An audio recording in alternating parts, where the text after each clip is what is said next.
কি তুই আমাকে মারলু? নু এর বিচার চিঙ্কু মাস্তান করবো।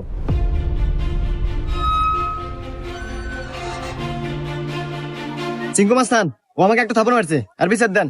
এই আমি সিংকু মাস্তান, এই এলাকা যত সমস্যা সঠিক সমাধান আমি নিজে দেই। নয় ওরা এক থাপড় খাবো, আর নাহলে এক থাপড়ের বদলে 10টা জরিমানা দেবো। সিংকু মাস্তান, আমার কাছে তো কোনো এখন টাকা পয়সা নাই, একটা থাপ্পড়ই দেন। এই মার একটা থাপড়।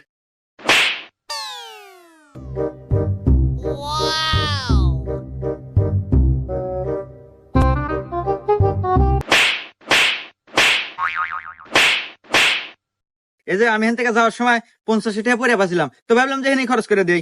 এত ধরেন 30টা আপনি নেন আর 20 টাকা দিয়ে দিন, থাকে। হুমুন্দি কয় গিরা? 20টা আপনি রেখে দেন, আমার লাগবো না।